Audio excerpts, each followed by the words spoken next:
गणपति परिवारं चारुकेयूरहारं गिरिधर वरसारं योगिनी चक्रचारं भवभयपरिहारं दुःखदारिद्र्यदूरं गणपतिमभिवन्दे वक्रतुण्डावतारम् अखिलमलविनाशं पाणिना हस्तपाशं कनकगिरिनिकाशं सूर्यकोटिप्रकाशं भज भवगिरिनाशं मालतीतीरवासं गणपतिमभिवन्दे मानसे राजहंसं विविधमणिमयूखैः शोभमानं विदूरैः कनकरचितचित्रं कण्ठदेशे विचित्रं दधति विमलहारं सर्वदा यत्नसारं गणपतिमभिवन्दे वक्रतुण्डावतारम् दुरितगजममन्दं वारुणीं चैव वेदं विदितमखिलनादं नृत्यमानन्दकन्दं दधति शशिसुवक्त्रं चाङ्कुशं यो विशेषं गणपतिमभिवन्दे सर्वदानन्दकन्दं त्रिनयनयुतफाले शोभमाने विशाले मकुटमणिसुधाले मौक्तिकानाञ्च जाले धवलकुसुममाले यस्य शीर्षसताले गणपतिमभिवन्दे सर्वदा चक्रपाणिं वपुषि महति रूपं पीठमादौ सुदीपं ततुपरि रसकोणं यस्य चोर्ध्वं त्रिकोणं गजमितदलपद्मसंस्थितं चारुछद्मं गणपतिमभिवन्दे कल्पवृक्षस्य वृन्दे वरदविशदशस्तं दक्षिणं यस्य हस्तं सदयमभयदं तं चिन्तये चित्तसंस्थं शबलकुटिलशुण्डं चैकतुण्डं द्वितुण्डं गणपतिमभिवन्दे सर्वदा वक्रतुण्डं कल्पद्रुमाधस्थितकामधेनुं चिन्तामणिं दक्षिणपाणिशुण्डं बिभ्राणमत्यद्भुतचित्ररूपं यः पूजये तस्य समस्तसिद्धिः यः पूजये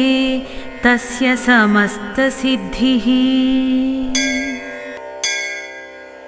गणपतिपरिवारं चारुकेयूरहारं गिरिधरवरसारं योगिनी चक्रचारं भवभयपरिहारं दुःखदारिद्र्यदूरं गणपतिमभिवन्दे वक्रतुण्डावतारम् अखिलमलविनाशं पाणिना हस्तपाशं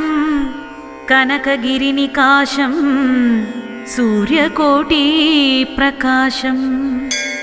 भज भवगिरिनाशं मालतीतीरवासं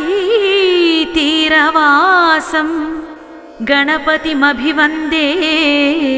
मानसे राजहंसं विविधमणिमयूखैः शोभमानं विदूरैः कनकरचितचित्रं कण्ठदेशे विचित्रं दधति विमलहारं सर्वदा यत्नसारं गणपतिमभिवन्दे वक्रतुण्डावतारम् दुरितगजममन्दं वारुणीं चैव वेदं विदितमखिलनादं नृत्यमानन्दकन्दम् दधति शशिसुवक्त्रं चाङ्कुशं यो विशेषं गणपतिमभिवन्दे सर्वदानन्दकन्दम् त्रिनयनयुतफाले शोभमाने विशाले मकुटमणिसुधाले मौक्तिकानाञ्च जाले धवलकुसुममाले यस्य शीर्षसताले गणपतिमभिवन्दे सर्वदा चक्रपाणिं वपुषि महति रूपं पीठमादौ सुदीपं तदुपरि रसकोणं यस्य चोर्ध्वं त्रिकोणं गजमितदलपद्मसंस्थितं चारुछद्मं गणपतिमभिवन्दे कल्पवृक्षस्य वृन्दे वरदविशदशस्तं दक्षिणं यस्य हस्तं सदयमभयदं तं चिन्तये चित्तसंस्थं शबलकुटिलशुण्डं चैकतुण्डं द्वितुण्डं गणपतिमभिवन्दे सर्वदा वक्रतुण्डं कल्पद्रुमाधस्थितकामधेनुं चिन्तामणिं दक्षिणपाणिशुण्डं बिभ्राणमत्यद्भुतचित्ररूपं यः पूजये तस्य समस्तसिद्धिः यः पूजये तस्य समस्तसिद्धिः गणपतिपरिवारं चारुकेयूरहारं गिरिधरवरसारं योगिनी चक्रचारं भवभयपरिहारं दुःखदारिद्र्यदूरं गणपतिमभिवन्दे वक्रतुण्डावतारम् अखिलमलविनाशं पाणिना हस्तपाशं कनकगिरिनिकाशं सूर्यकोटिप्रकाशं भज भवगिरिनाशं मालतीतीरवासं गणपतिमभिवन्दे मानसे राजहंसं विविधमणिमयूखैः शोभमानं विदूरैः कनकरचितचित्रं कण्ठदेशे विचित्रं दधति विमलहारं सर्वदा यत्नसारं गणपतिमभिवन्दे वक्रतुण्डावतारं दुरितगजममन्दं वारुणीं चैव वेदं विदितमखिलनादं नृत्यमानन्दकन्दं दधति शशिसुवक्त्रं चाङ्कुशं यो विशेषं गणपतिमभिवन्दे सर्वदानन्दकन्दं त्रिनयनयुतफाले शोभमाने विशाले मकुटमणिसुधाले मौक्तिकानाञ्च जाले धवलकुसुममाले यस्य शीर्षसताले गणपतिमभिवन्दे सर्वदा चक्रपाणिं वपुषि महति रूपं पीठमादौ सुदीपं तदुपरि रसकोणं यस्य चोर्ध्वं त्रिकोणं गजमितदलपद्मसंस्थितं चारुछद्मं गणपतिमभिवन्दे कल्पवृक्षस्य वृन्दे वरदविशदशस्तं दक्षिणं यस्य हस्तं सदयमभयदं तं चिन्तये चित्तसंस्थं शबलकुटिलशुण्डं चैकतुण्डं द्वितुण्डं गणपतिमभिवन्दे सर्वदा वक्रतुण्डं कल्पद्रुमाधस्थितकामधेनुं चिन्तामणिं दक्षिणपाणिशुण्डं बिभ्राणमत्यद्भुतचित्ररूपं यः पूजये तस्य समस्तसिद्धिः यः पूजये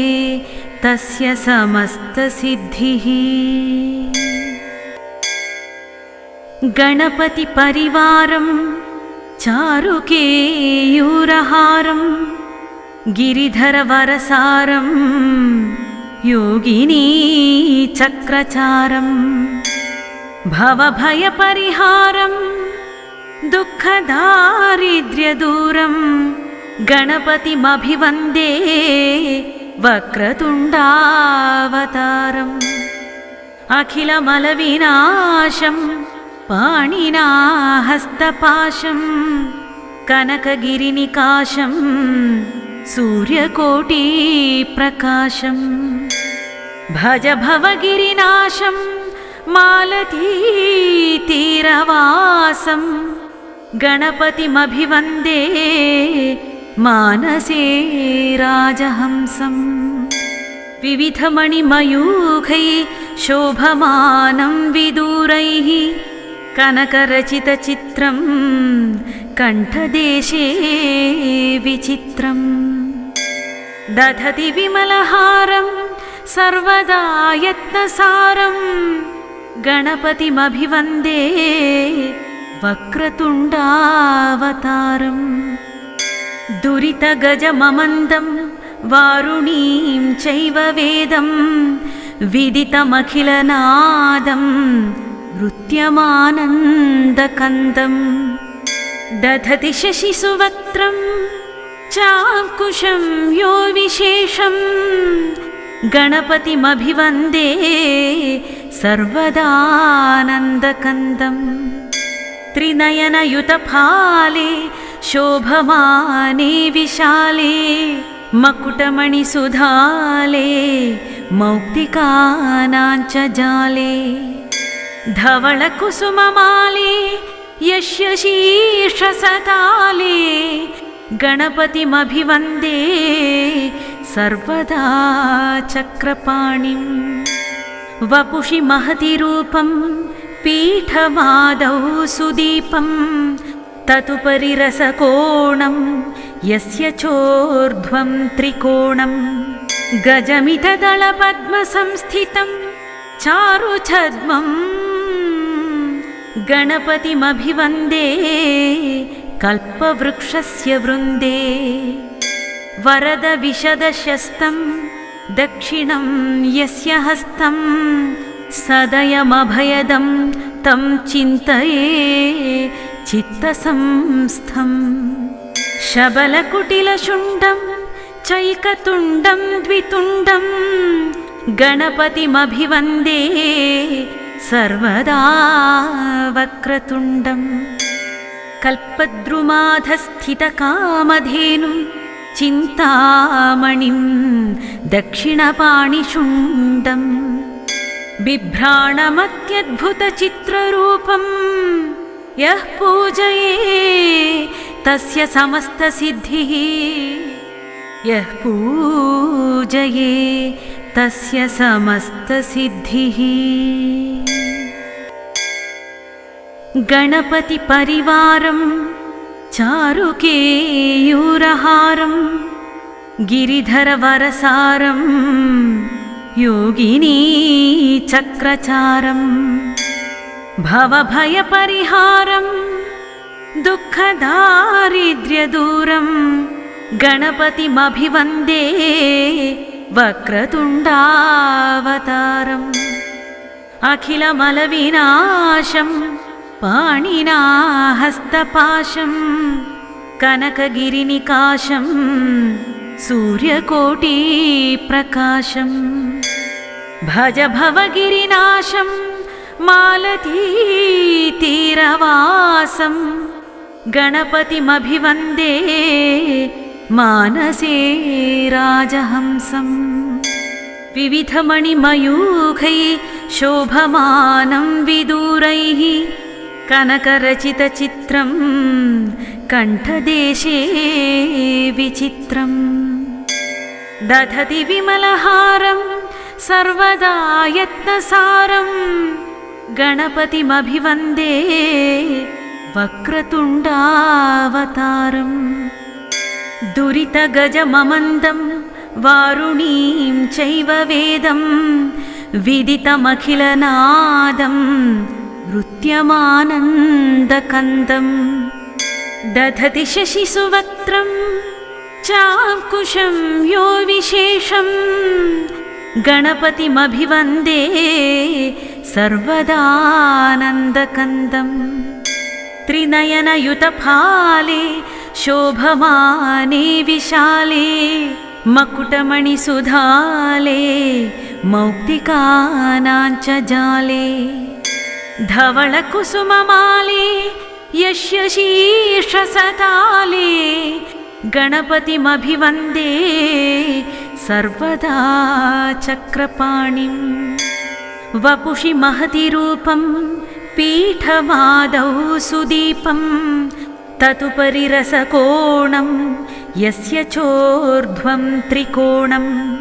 गजमितदलपद्मसंस्थितं चारुछद्मं गणपतिमभिवन्दे कल्पवृक्षस्य वृन्दे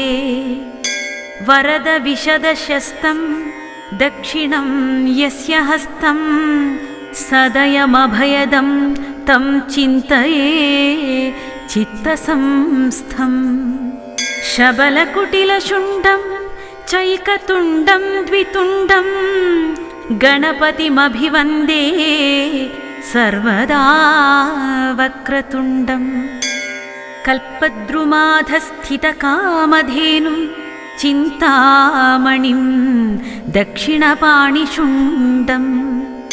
बिभ्राणमत्यद्भुतचित्ररूपं यः पूजये तस्य समस्तसिद्धिः यः पूजये तस्य समस्तसिद्धिः गणपतिपरिवारं चारुकेयूरहारं गिरिधरवरसारं योगिनी चक्रचारं भवभयपरिहारं दुःखदारिद्र्यदूरं गणपतिमभिवन्दे वक्रतुण्डावतारम् अखिलमलविनाशं पाणिना हस्तपाशं कनकगिरिनिकाशं सूर्यकोटिप्रकाशं भज भवगिरिनाशं मालतीतीरवासं गणपतिमभिवन्दे मानसे राजहंसं विविधमणिमयूखैः शोभमानं विदूरैः कनकरचितचित्रं कण्ठदेशे विचित्रम् दधति विमलहारं सर्वदा यत्नसारं गणपतिमभिवन्दे वक्रतुण्डावतारम् दुरितगजममन्दं वारुणीं चैव वेदं विदितमखिलनादं नृत्यमानन्दकन्दं दधति शशिसुवक्त्रं चाङ्कुशं यो विशेषं गणपतिमभिवन्दे सर्वदानन्दकन्दम् त्रिनयनयुतफाले शोभमाने विशाले मकुटमणिसुधाले मौक्तिकानाञ्च जाले धवलकुसुममाले यस्य शीर्षसताले गणपतिमभिवन्दे सर्वदा चक्रपाणिं वपुषि महति रूपं पीठमादौ सुदीपं ततुपरि रसकोणं यस्य चोर्ध्वं त्रिकोणं गजमितदलपद्मसंस्थितं चारुछद्मं गणपतिमभिवन्दे कल्पवृक्षस्य वृन्दे वरदविशदशस्तं दक्षिणं यस्य हस्तं सदयमभयदं तं चिन्तये चित्तसंस्थं शबलकुटिलशुण्डं चैकतुण्डं द्वितुण्डं गणपतिमभिवन्दे सर्वदा वक्रतुण्डं कल्पद्रुमाधस्थितकामधेनुं चिन्तामणिं दक्षिणपाणिशुण्डं बिभ्राणमत्यद्भुतचित्ररूपं यः पूजये तस्य समस्तसिद्धिः यः पूजये तस्य समस्तसिद्धिः।